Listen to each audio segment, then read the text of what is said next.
सूचित schedule caste and schedule tribe, अनुसूचित जाती हा जो क्लास आहे तो क्लास होमोजिनियस ठरलेला होता. शेड्यूल कास्ट ऑर्डर 1950 याप्रमाणे तो होमोजिनियस ठरवलेला होता. आणि त्या ठिकाणी त्याचा क्रायटेरिया काय होता तर सोशल डिस्क्रिमिनेशन, सामाजिक भेदभाव. समान सामाजिक भेदभाव झालेल्या ज्या जाती आहेत त्या एका वर्गात घेतल्या आणि ज्या जाती जंगलामध्ये राहत होत्या, ज्यांचं त्या ठिकाणी शोषण झालेलं आहे, एक्सप्लॉयटेशन झालेलं आहे, ज्या तिथं मागास होत्या, त्यांचा एक एसटी शेड्यूल ट्राईब हा वेगळा प्रवर्ग त्या ठिकाणी बनवण्यात आलेला आहे. परंतु हा सोशल डिस्क्रिमिनेशन म्हणजे सामाजिक भेदभाव हा क्रायटेरिया त्यावेळेस भारतीय राज्यघटना बनवत असताना ठरवलेला होता. परंतु याच भारतीय राज्यघटनेमध्ये डॉक्टर बाबासाहेब आंबेडकरांना हे माहित होतं की या भारतीय परिवर्तन हे होत असतं, कालपरत्वे परिवर्तन होत असतं, समाज बदलत असतो आणि त्या समाजामध्ये कालपरत्वे काही गोष्टी येणार आहेत आणि जर त्या आल्या तर या आपल्या भारतीय राज्यघटनेचं जे वैशिष्ट्य आहे ते आहे ती अंशतः परिदृढ आहे आणि अंशतः परिवर्तनीय आहे.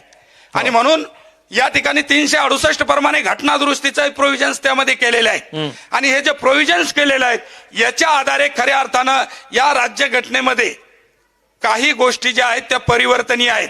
आणि घटना दुरुस्तीच्या ज्या पद्धती आहेत त्या पद्धतीमध्ये सामान्य जी घटना दुरुस्ती आहे, त्यानंतर विशेष घटना दुरुस्ती आहे, त्यामध्ये तुम्हाला ते फॉर्मॅट वापरावं लागतंय. या ठिकाणी शेषराव वाकुडे सरांनी खऱ्या अर्थानं शेड्यूल कास्टच्या सूची संदर्भात आपल्याला सांगितलेलं आहे की त्याच्यामध्ये इन्क्लूड करण्याचा आणि ते डिशेड्युलाइज करण्याचा किंवा त्याला एक्सक्लूड करण्याचा जो अधिकार आहे तो अधिकार या ठिकाणी 341 क्लॉज 1 क्लॉज 2 प्रमाणे या ठिकाणचे राष्ट्रपती आणि पार्लमेंटचा आहे. आणि शेड्यूल कास्ट कमिशन जे आहे मग ते केंद्राचं असेल किंवा राज्याचं असेल, कलम 338 प्रमाणे जे आहे ते, तर त्या प्रमाणात तो अधिकार तशा पद्धतीची प्रोसिजर फॉलो झाली का.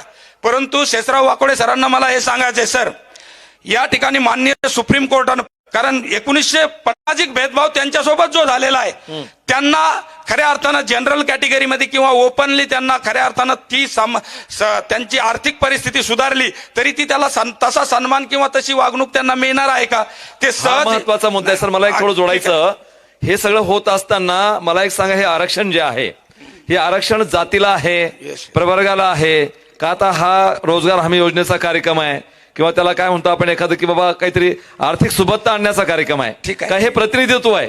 हे थोडंसं मांडणी करताना क्लिअरिटी झालं पाहिजे ना. तेच आपल्याला या ठिकाणी सर्व मुद्दे क्लिअर करायचे. माझं मत आहे की या ठिकाणी ऑनरेबल सुप्रीम कोर्टाने हा निकाल दिलेला आहे. बरं. आणि त्या निकालाप्रमाणे जर उपवर्गीकरण होत असेल तर माझं मत आहे की सरकारनं जर या ठिकाणी काही गोष्टी करायचं ठरवलं तर सरकार कुठल्या माध्यमानं करेल ते आपण सांगू शकणार नाहीत. शेषराव वाकोडे सरांनी सांगितलं की या ठिकाणी न्यायमूर्ती अनंत बदर समितीचा जो अहवाल आहे तो कॉन्फिडेन्शियल ठेवलेला आहे, गोपनीय आहे. मग हरकती मागवलेल्या त्या कोण्या बेसवर, जो तुमचा प्रश्न आहे तोच आमचाही आहे. अतिशय या ठिकाणी बदर समितीचा अहवाल सार्वजनिक करणं गरजेचं आहे. आता ते सरकार जर करत नसेल तर त्या विरुद्ध आपण बोललं पाहिजे, सार्वजनिक केलं पाहिजे. कारण एखाद्या ठिकाणी या पडद्या पाठीमागे काय सुरू आहे ते आपल्याला कळालं पाहिजे. भारतीय राज्यघटनेप्रमाणे आणि कॉन्स्टिट्युशनल वेनं जर आपण ते करत आहेत तर त्या कॉन्स्टिट्युशनल वेनच आपण गेलं पाहिजे, त्याला दुसरा काही भावनिक मार्ग नाही. आणि म्हणून या ठिकाणी आपण जो मुद्दा उपस्थित केलेला आहे की गरिबी आरक्षण हा गरिबी हटाव कार्यक्रम नाही, या सर्व मुद्द्यावर आपल्याला यायचे. परंतु या ठिकाणी खऱ्या अर्थानं तो वेळ आणि त्या सर्व गोष्टीच्या मर्यादा आपल्याला आहेत. खऱ्या मला फक्त हे या ठिकाणी सिद्ध करायचं आहे की सोशल डिस्क्रिमिनेशन हा निकष त्यावेळेस जो लावलेला होता त्याच्यानंतर 2020चं जे जजमेंट आलं आणि त्याच्यामध्ये अरुण मिश्रा खंडपीठाने स्पष्ट केलं की schedule caste class is not a homogeneous आणि तो हेट्रोजिनियस आहे. अशा पद्धतीची त्यांनी त्या ठिकाणी फॅक्ट नोंदवली. आणि ही फॅक्ट नोंदवल्याच्या नंतर मग त्यांनी ही फॅक्ट अशीच नोंदवलेली नाही तर त्यांनी त्यासाठी गुजरात मधले काही उदाहरण दिले, तामिळनाडू मधले अरुण दत्तियार आणि त्या जातींचे उदाहरण दिले. म्हणजे असे वेगवेगळ्या राज्यातील काही उदाहरण दिलेले आहेत. 565 पानाच्या जजमेंटमध्ये जर आपण पेज नंबर 92 ते 99 पर्यंत जर गेले तर त्या ठिकाणी त्यांनी स्पष्ट दिलेलं आहे की empirical evidence of heterogeneity in schedule caste त्यामध्ये त्यांनी दिलेलं आहे. म्हणजे त्यांनी त्यांचं जे जजमेंट दिलेलं आहे, प्रत्येक जे तथ्य दिलेलं आहे त्याचा आधार दिलेला बरं. आहे आणि मग त्यांनी त्या आधारावर सांगितलेलं आहे की शेड्यूल कास्ट हा जो क्लास आहे तो हेट्रोजिनियस आहे आणि यातल्या ज्या जाती आहेत त्या होमोजिनियस आहेत. या जातीचे दुःख एक आहेत, हो. या जातीच्या रोटी बेटी व्यवहार एक आहेत, या जातीमध्ये अनेक गोष्टीचं साम्य आहे, परंतु यातले जे क्लास आहेत ते हेट्रोजिनियस आहेत आणि हे क्लास जे आहेत हेट्रोजिनियस असल्यामुळे या ठिकाणी खऱ्या अर्थानं भारतीय राज्यघटनानं जो सामाजिक न्यायाचा सिद्धांत इथं मांडलेला आहे तो सामाजिक न्यायाचा सिद्धांत जर खऱ्या अर्थाने इथल्या उपेक्षित आणि वंचित जातीपर्यंत जर आपल्याला न्यायाचा असेल तर मग खऱ्या अर्थानं आपल्याला त्यामध्ये एकतर याच्या अगोदर आर्टिकल 15(4) आणि 16(4) आणि सरांनी सांगितल्याप्रमाणे 16 ख तर या सगळ्या गोष्टी त्यांनी मांडलेल्या बरं. आहेत की या सगळ्या गोष्टी त्याच्यामध्ये विशेष तरतुदी आल्या. त्यानंतर जर इनएडिक्वेट रिप्रेझेंटेशन जर कुणाला मिळालं असेल तर राज्यासाठी त्याला राज्य सरकार त्यासाठी स्पेशल प्रोव्हिजन्स करू शकतं, बरोबर. असंही त्यामध्ये त्यामध्ये प्रोव्हिजन्स आहेत. परंतु या सर्व गोष्टी विशेष तरतुदी म्हणजे काय आरक्षण वर्गीकरणच होईल असं मी म्हणणार नाही, बरं. परंतु विशेष तरतुदी म्हणून या ठिकाणी अनेक योजना आलेल्या होत्या, या ठिकाणी वसतिगृह आलेले होते, या ठिकाणी अनेक गोष्टी आलेल्या होत्या. परंतु या सर्व गोष्टीचं आपण ऑब्झर्वेशन करा. हो. या सर्व गोष्टीच्या संदर्भामध्ये 2003चा जो लवजी साळवे अभ्यास आयोगाचा डेटा आहे तो समोर आहे. कदाचित तो पारदर्शक असेल किंवा नसेल हा भाग वेगळा आहे, परंतु त्याची क्रॉस चेकिंग आपण त्या आधारे करतो कारण ते वेगवेगळ्या डिपार्टमेंटचा तो डेटा आहे. ते काही कुण्या म्हणजे त्या लोकांनी तो घरात बसून केलेला नाही, तर त्यांचे रिप्रेझेंटेटिव्ह जे आहेत त्यांनी तो डेटा जो आहे तो शासकीय संस्थाकडूनच घेतलेला आहे. बरं. आता यामध्ये मग बदर समितीला तोच अहवाल दिला का काय? नाही, बदर समितीला तो अहवाल दिलेला नाही, आहे एवढ्या किंवा दिवसात नाही. बदर समितीचे कुणी ऐका, माणसं ऐका. कुठे गेले काय कळून नाही राहिलं जी मला असं प्रश्न वाटतंय नाही. बरोबर आहे, तुम्ही सांगितलं पाहिजे नाही, ऐका ना सर. सर, प्रश्न असा आहे की बदर समितीला हा अहवाल दिला. जर समजा ती गोष्ट गुलदस्त्यात आहे, बरं ती सार्वजनिक झालेली नाही, तर त्या संदर्भात तुम्ही जसे आहात बरं तसाच मी आहे. बरं प्रश्न असा आहे की आरक्षण उपवर्गीकरण न्याय की अन्याय ह्या मुद्द्यावर आपण बोलतो. बरं. जे प्रश्न जेन्युइन आहेत ते प्रश्न आहेत आणि त्याच्यासाठी आपण लढलं खूप छान. मी येतो आणि तुमच्याकडे, मला वेळ घ्यायचा. जोरदार टाळ्या होऊन जाऊ द्या. खरं तर अतिशय महत्वपूर्ण माहिती या ठिकाणी ऍडव्होकेट विलास साबळे सरांनी मला मांडलेली असं आहे. वाटतं सर की ते मला थोडं सोशल डिस्क्रिमिनेशनचं ते होमोजिनियसचं क्लिअर करू दिलं तर. थोडस येतोय मी तुमच्याकडे, मला वेळेच आहे बघायचंय. जोरदार टाळ्या होऊन जाऊ द्या. खरं तर खूप अतिशय संवेदनशील, अतिशय गांभीर्यपूर्ण हे विषय आहे. बंधुजन हो, लक्षामध्ये घ्या. खरं तर महारामध्ये आणि मातंगामध्ये किंवा मांगामध्ये हे सगळं सोशल कलगीतुरा मीडियावरती सुरू आहे आणि खरं तर ही दोन भावं गाव वस्तीला एक असणारी, सुखदुःख एक असणारी अशी लोक एकत्र असताना बाबासाहेब आंबेडकरांनी तब्बल महारांपेक्षा 14 मातंग परिषदा घेतल्यात आणि त्या मातंग परिषदामध्ये बाबासाहेब आंबेडकर स्वतः म्हणतात, मला जर मुलगी असती तर मी मातंगाच्या घरी दिली असती. लक्षामध्ये घ्या. कारण या दोन जातींना, या दोन भावंडांना बाबासाहेब रक्ताच्या नात्यानं जोडण्याच्या मानसिकतेमध्ये होते. पण आज काय होते आहे आणि म्हणून आपण थोडंसं आत्मचिंतन, आत्मभान केलं पाहिजे. एकमेकावर उगं चिखलफेक करून आमच्यामध्ये ही दुरी दुफळी निर्माण नाही केली पाहिजे. लॉर्ड बुद्ध टेलिव्हिजन हाच अट्टास धरते की संवादाच्या माध्यमातून आणि जे काही गैरसमज आहेत हे दूर झाले पाहिजे, चर्चा झाली पाहिजे. जोरदार टाळ्या होऊन जाऊ. आपण पाहताय लॉर्ड बुद्ध टेलिव्हिजन प्रस्तुत महाचर्चा. आपण आहोत बुलढाण्याच्या नागसेनवळामध्ये आणि या ठिकाणी असणाऱ्या या मैत्रेय बुद्ध विहाराच्या प्रांगणामध्ये. एवढ्या मोठ्या संख्येने आपण लोक आहात. महत्वपूर्ण विषयावरती ही चर्चा होते आहे महाचर्चेच्या माध्यमातून. खरं तर विषय आहे या ठिकाणी उपवर्गीकरण, न्याय की अन्याय. पहिल्यांदा मी लॉर्ड बुद्ध टीव्हीचं मनापासून आभार व्यक्त करेल. थँक्यू. की एका महत्वपूर्ण विषयावर आपण चर्चा घडवून आणत आहात. मुळात आरक्षण हा गरिबी हटाव कार्यक्रम नाही, बर तर हा सामाजिक न्यायाच्या दृष्टीने संविधान निर्मात्यांनी दिलेलं एक प्रतिनिधित्व आहे, रिप्रेझेंटेशन आहे.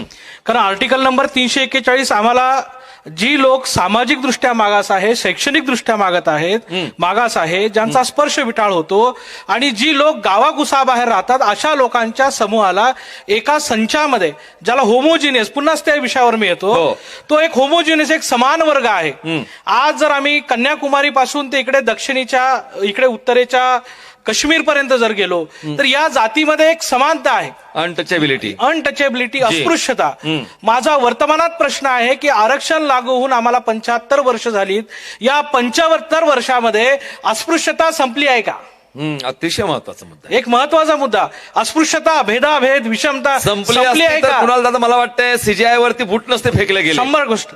आज सीजीआय वरती सुद्धा बूट ही जी मानसिकता बनलेली आहे, ही सगळीच्या सगळी मानसिकता जी आज जो उपवर्गीकरणाचा मुद्दा आमच्या समोर सातत्यानं मांडला जातोय, काय आहे तर हा, मला असं वाटतं हा शासक जातीच्या फायद्याचा आहे. जे का शासक जातीचा फायद्याचा आहे? RSSचा एक प्लान असतो, हे इथल्या सगळ्या बहुजन समाजाला कळालंय, मी स्पष्ट बोलतो. काय असतो? बदर समितीचा अहवाल दाबून ठेवणे. बदर समितीचा अहवाल दाबून ठेवणे म्हणजे काय करणे?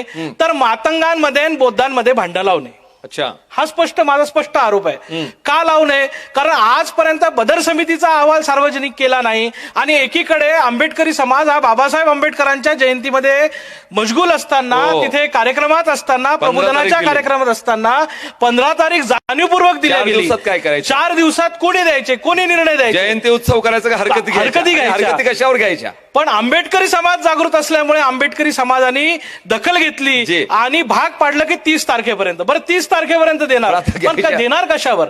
बोलणार कशावर? करणार कशावर?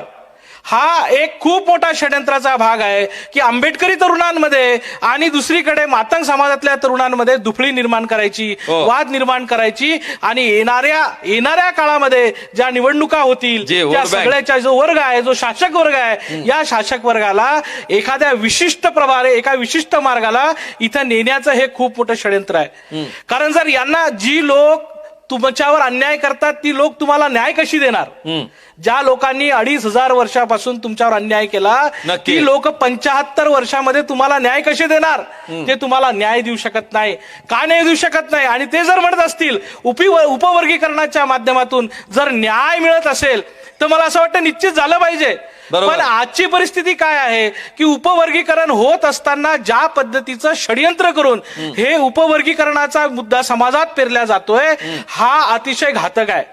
हा आंबेडकरी तरुणांसाठी घातक आहे, मातंग समाजासाठी घातक आहे आणि इतर जेवढ्या पण अनुसूचित जातीतल्या जेवढ्या जाती आहेत या सगळ्यांसाठी घातक आहे. कारण आमच्याकडे एकीकडे जे लवजी म्हणायचं, पण लवजी महाराजांना, लवजी वस्तातांना सांगताना चुकीच्या पद्धतीनं सांगायचं. कोणा द्रष्टे, कोणचे द्रष्टे? जे लवजी तर आम्ही म्हणतो ताकदीनं, पण ते लवजी महाराज आम्हाला कधी सांगितले नाही ज्या लवजी महाराजांनी एक नायगावमध्ये 177 जोडप्यांचं सत्यशोधक पद्धतीनं लग्न लावलं आणि पुण्यात 2 मातंग समाजाच्या, भंडारी समाजाच्या म्हणतात जर मला एक मुलगी असती तर ती मी मातंग समाजात दिली असती.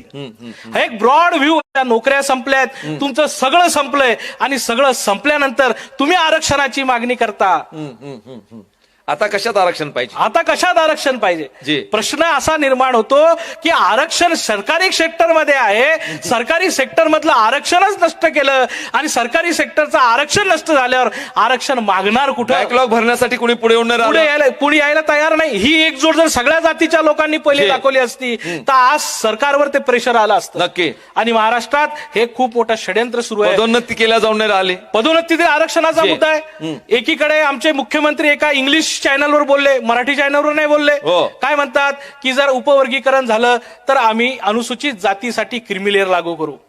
आणि क्रिमिलेअर हे असंविधानिक आहे. याच्या संविधानामध्ये क्रिमिलेअरला कुठेही मान्यता नाही.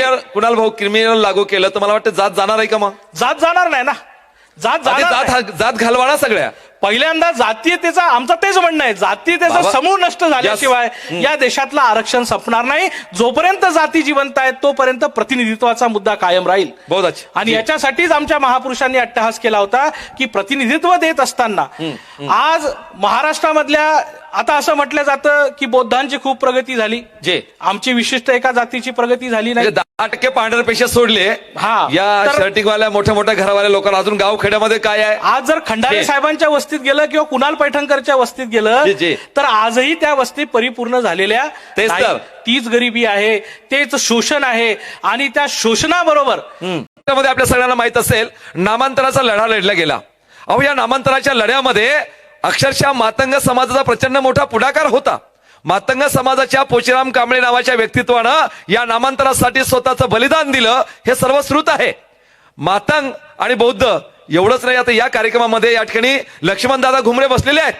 जीवनभर त्यांच्या वडिलांनी खऱ्या अर्थानं ही आंबेडकरी चळवळ पुढे नेण्यासाठी आयुष्यभर आपल्या डोक्यावरती निळी टोपी या ठिकाणी घातली आणि तेच समर्पण आज या ठिकाणी चर्मकार बांधवाच्या माध्यमातून खऱ्या अर्थानं लक्ष्मण घुमरे दादाचं आहे. आणि म्हणून खऱ्या अर्थानं ही चळवळ मोठी होत असताना या शोषित उपेक्षित घटकांनी, या जात प्रवर्गाने खऱ्या अर्थानं आंबेडकरी चळवळीला चर्मकार बांधवाचं काय म्हणणं आहे?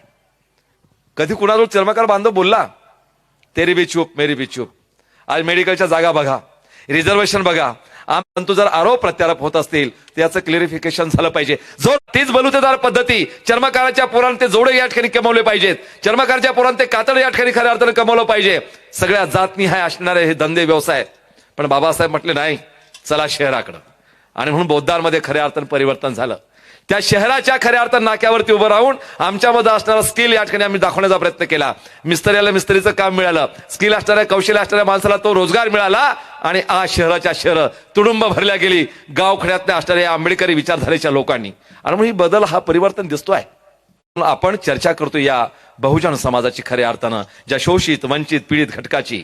आणि त्यासाठी देशातलं पहिलं टीव्ही चॅनल आहे ज्याचं नाव आहे लॉर्ड बुद्धा टेलिव्हिजन. जोरदार टाळ्या होऊन जाऊ द्या. आणि खऱ्या अर्थाने या चर्चेच्या पहिल्या राऊंड मध्ये जे मान्यवर या ठिकाणी आपल्याला राहिलेले आहेत, मी विनंती करतो या ठिकाणी की साहेबांनी खऱ्या अर्थानं मांडणी करायची. ॲडव्होकेट सुभाषजी विणकर साहेब विद्युतज्ञ आहे सर, व्यवस्थितपणे संविधानिक ही मांडणी केली गेली पाहिजे की अनुसूचित जातीचं हे जे उपवर्गीकरण आहे न्याय की अन्याय, समज आणि गैरसमज काय होत आहे. तर आजची सुंदर अशी चर्चा आपण घडवून आणत आहात. बर, आता वेळेचं भान मला आहे. बरं, नक्कीच. मी जरा थोडं स्पीडी जाईल. होय होय होय चालेल. कारण मला अजून सेकंड राऊंडला जायचंय, पब्लिक मध्ये जायचंय, जनतेच्या दरबारात जायचंय, पुन्हा तुमच्याकडे यायचं आहे. ओके जी. तर या देशामध्ये हंटर कमिशनला साक्ष देताना हो बहुजनांना आरक्षण पाहिजे अशी मागणी करणारे बर राष्ट्रपिता ज्योतिराव फुले, हो त्यानंतरच्या काळामध्ये 1902 मध्ये आरक्षणाचे जनक ज्यांनी आरक्षण दिलं हो ते राजश्री शाहू महाराज. आणि जेव्हा जेव्हा आरक्षण देत काहीतरी भानगड होतेच. बर त्यावेळेस हे भानगड झाली. मराठा आणि केसरीमध्ये लिखाण झालं, हो. हे चुकीचं आहे. शाहू महाराजांना सळोकी पळो करून सोडण्याचा प्रयत्न केला. म्हणजे आरक्षणाला विरोधच आहे. बरं. परंतु कोणाच्या आरक्षणाला? बहुजनांच्या आरक्षणाला. हो तर असे राष्ट्रपिता ज्योतिराव फुले आणि शाहू महाराज आणि आजचा जो दिवस आहे ज्यांनी पुस्तकासाठी घर बांधलं, हो क्या बात. आणि आज पुस्तक दिन आहे, जागतिक पुस्तक दिन जी. आहे. आणि या जागतिक पुस्तक दिनाला अशी सुंदर अशी चर्चा घडून येत आहे. जी. आणि तुम्ही सगळे जण पुस्तकाच्या माध्यमातून संदर्भतेच सांगताय. आणि आम्ही पुस्तकाच्या जी, माध्यमातून जी. इथे वा. आलेलो आहे, त्या माध्यमातूनच बोलतो आहे. वा वा. तर असा या कार्यक्रमाला आपण सुंदर असं संचलन करत आहात. बर. आणि ऑडियन्स सुद्धा अतिशय सुंदर रीतीने शांत शांत ऐकताय. आणि संयमी बिलकुल. वृत्ती ठेवत आहे. जी. आणि तो ठेवणार आहे याची मला खात्री आहे. नक्की. तर थोडक्यात मी बोलतो. हो. आजच्या आपल्या चर्चेचा विषय आहे अनुसूचित जातीचे उपवर्गीकरण, न्याय की अन्याय. बर मी पहिलं सांगून टाकतो अन्याय. बर. त्याच्यानंतर आरक्षणात मी येणार आहे, तो नंतरचा मुद्दा आहे माझा. मला पहिल्या मुद्द्याचं क्लिअरिफिकेशन द्या तुम्ही. ओके. जी. तर या देशामध्ये 2 प्रकारची आरक्षण आतापर्यंत चालत आलेली आहेत. बर. तर एक आहे विषमतावादी आरक्षण. अच्छा. हे 4000 वर्ष चाललं. आणि त्या विषमतावादी आरक्षणाचा फायदा 160 पिढ्यांनी घेतला. अच्छा.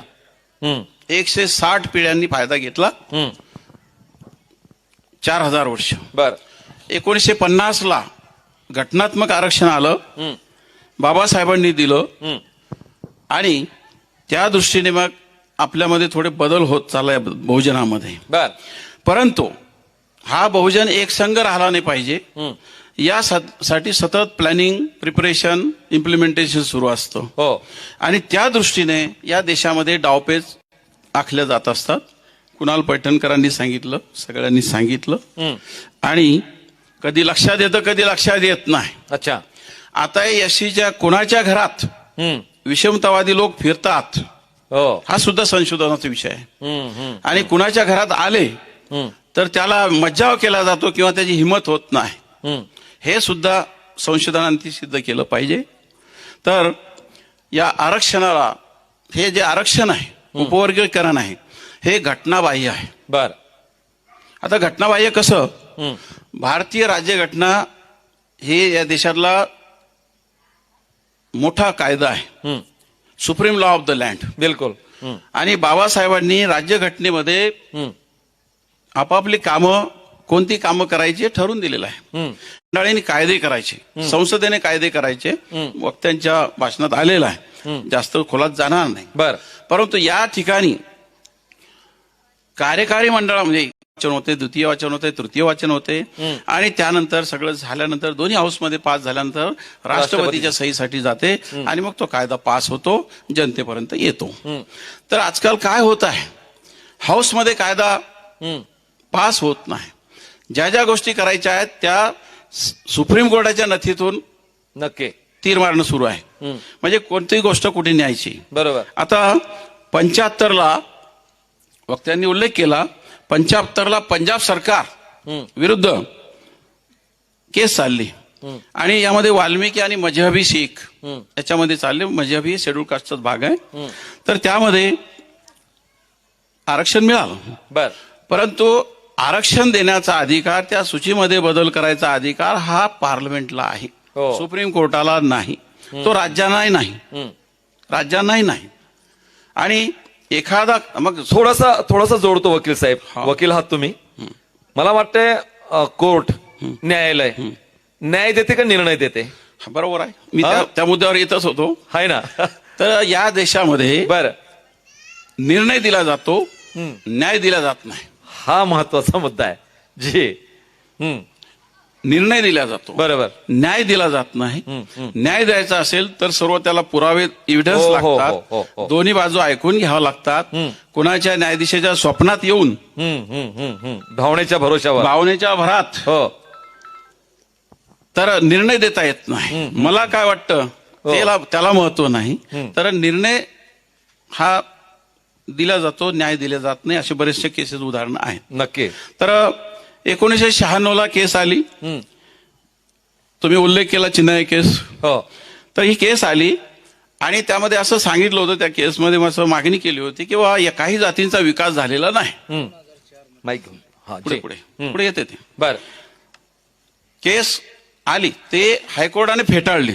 हो. हायकोर्टाने सांगितलं की या पर्टिक्युलर जातीचा विकास झाला नाही, त्यासाठी तुम्ही सरकारनं काय केलं.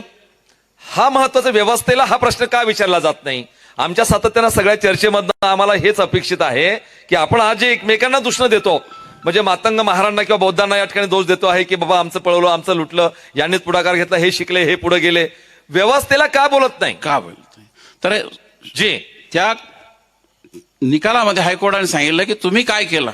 तुम्ही त्यांच्यासाठी सेपरेट शाळा काढल्या काय, अतिशय महत्वाचे मुद्दे आहेत. त्यांच्यासाठी तुम्ही हॉस्टेल काढले काय, हो. त्यांच्यासाठी निवासी व्यवस्था केली का कुठे. तर त्याची उत्तरं सरकारला देता आली नाही आणि मग ती केस फेटाळण्यात आली. बरोबर. पुन्हा 2004ला त्या केसला चॅलेंज करण्यात आली, सुप्रीम कोर्टात आली आणि सुप्रीम कोर्टाच्या 5 जजेसने त्यावर निकाल दिला. निकाल असा दिला की उपवर्गीकरण घटनाबाह्य आहे. 4ला निकाल झाला. बरोबर. सुप्रीम कोर्टाचा निर्णय हा. सुप्रीम कोर्टाचा निकाल आहे. हो. हा उपवर्गीकरणाचा निकाल हा घटनाबाह्य आहे. बरोबर. हा सुप्रीम कोर्टाचा निकाल आहे 2004चा त्या केसमध्ये. जी. त्यानंतर 2011ला एक केस आली कोर्टामध्ये, ती देवेंदर सिंग विरुद्ध पंजाब सरकार, हो. ही केस आली आणि ती केस 18-19ला बोर्डवर आली. त्याच्यावर निकाल हा 1 ऑगस्ट 1924ला आला. पुढे आला, उशीर आला. हो. आणि यामध्ये सर्वांनी उल्लेख केला की चंद्रचूड साहेब होते. हो. 7 लोकांचं बेंच होतं. 565 पेजेसचा ते निकाल आहे. जी. त्यामध्ये गवई साहेबांचा 281 हो, पेजेसचा पेजेस निकाल आहेत. आहे, ते बरोबर. क्या बात. वा. सोबत आणलेलं आहे. ज्याच्यामध्ये अंधारे कुठेही दादांनी. जी. अनटचेबिलिटीचा उल्लेख नाही, बरं. कुठल्याही डाट्याचा उल्लेख नाही. बरं. आज गवई साहेबांचं नाव खूप गाजतं आहे. न्यायमूर्ती मिश्रा यांनी 265 पेज लिहिले, कोणी 2 पेज लिहिले. आणि हा जो निकाल आला यामध्ये मात्र एक जज अशा होत्या, बेला त्रिवेदी. बेला त्रिवेदी, जी. यांनी घटनेच्या दृष्टीने तो निकाल दिला. त्यांचं मत नोंदवलं की हा निकाल घटनाबाह्य आहे. अच्छा. म्हणजे जर घटनाच सांगते, घटना सांगते ना 341(2) मध्ये हो. तरतूद आहे ना की एखादा कायदा बनवायचा असेल तो कसा बनवायचा, एखादी जात इकडे टाकायचा असेल तर कशी टाकता येईल, हे त्याच्यामध्ये लिहिलेलं आहे. सुप्रीम कोर्टाला त्यामध्ये इंटरफेअर करता येत नाही. सुप्रीम कोर्टाचं काय काम आहे, एखादा कायदा जर घटनाबाह्य असेल, हो, घटनेच्या कलमाला अनुसरून नसेल तर मात्र त्याच्याविषयी निकाल देणं सुप्रीम जी. कोर्टाचं काम आहे. हे ज्युडिशरीचं काम आहे. तर आज जी चर्चा सुरू आहे आपली, मी म्हण थोडीशी बदलवतो. याच्यावरून सुचलं मला आता, बरं. घरात नाही तुरी हो. आणि बहुजन बहुजनाला मारी. रिअल फॅक्ट आता. घरात नाही तुरी आणि बहुजन बहुजनाला मारी. म्हणजे सर्वांनी उल्लेख केला की किती भांडणं सुरू आहेत. याला तिकडे टाका, त्याला तिकडे टाका, त्याला तिकडे टाका, त्याला तिकडे टाका. फायदा हे कोणालाच नाही.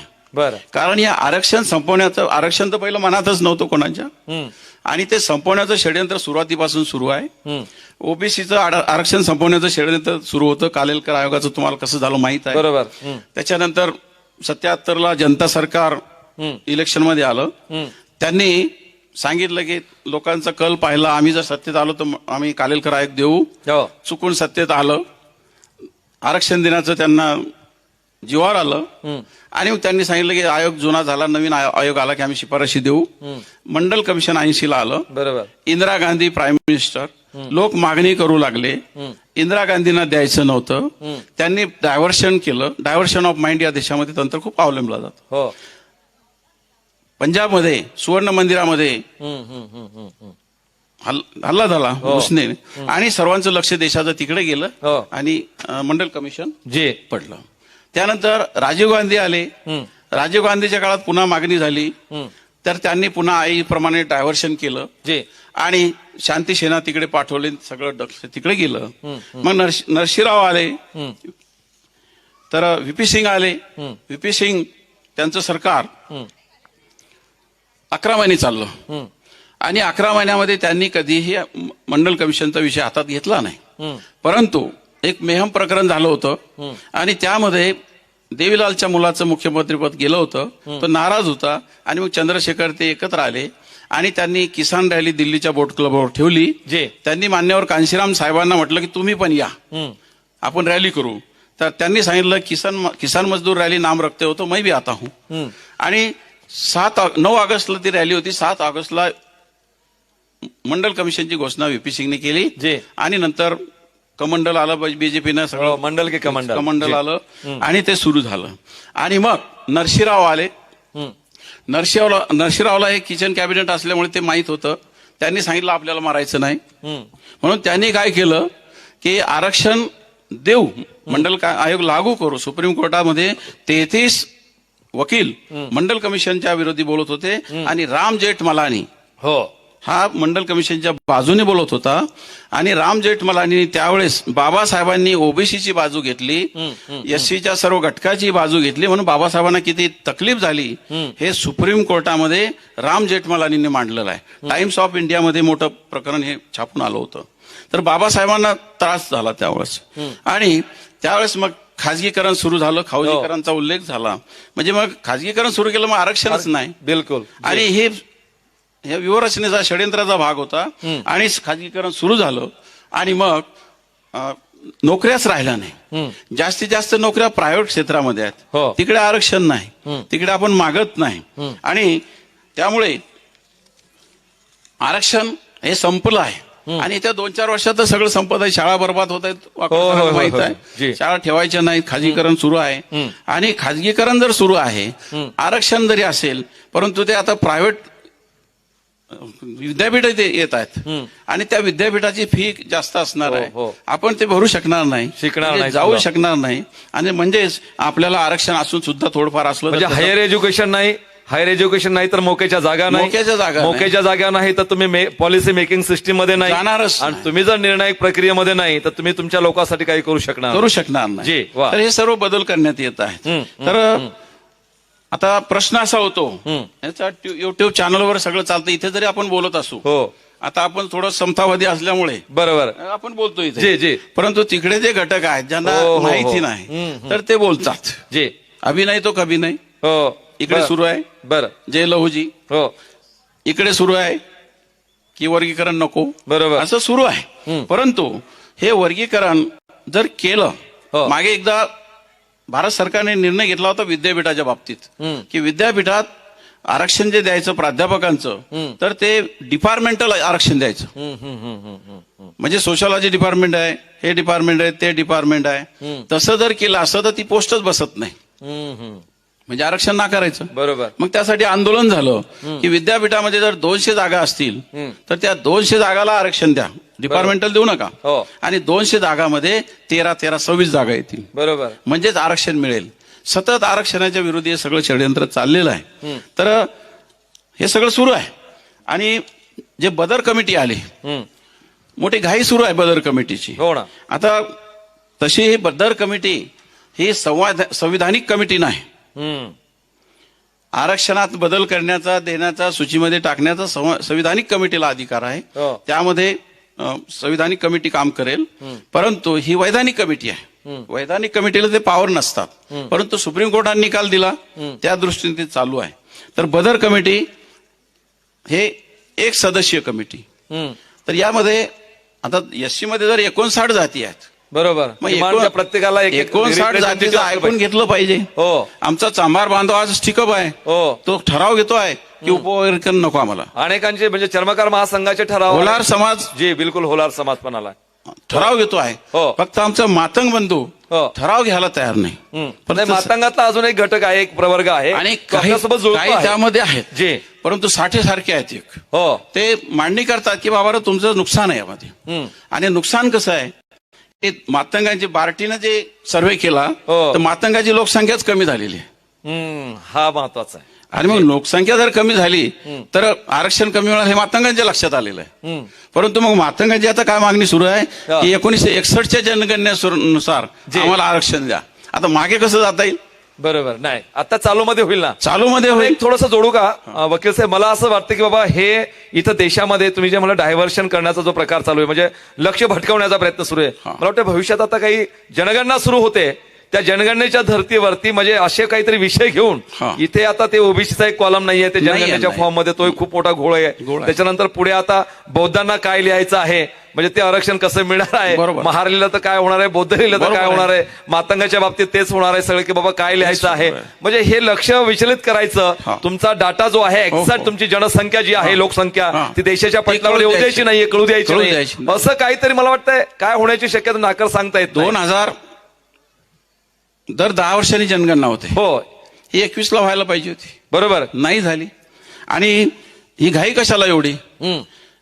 2023ला जे स्त्रियांचं आरक्षणाचं बिल आलं, हो, पास झालं ते. आणि मग सांगितलं 23ला झालं होतं की 23ला. हो. आणि असं सांगितलं की डाटा नसल्यामुळे, जनगणनेचा डाटा नसल्यामुळे हे लागू करता येत नाही. मग आधी जनगणना करा की. मग जनगणना का केली नाही? हो. आताही इम्पेरिकल डाटा नाही, हो, जनगणनेचे आकडे नाहीत. आणि मग आरक्षण देणार कसं? बरोबर. देणार नाही. आणि 1% जर आरक्षण द्यायचं असेल तर 13 लाख लोकसंख्येची अट आहे.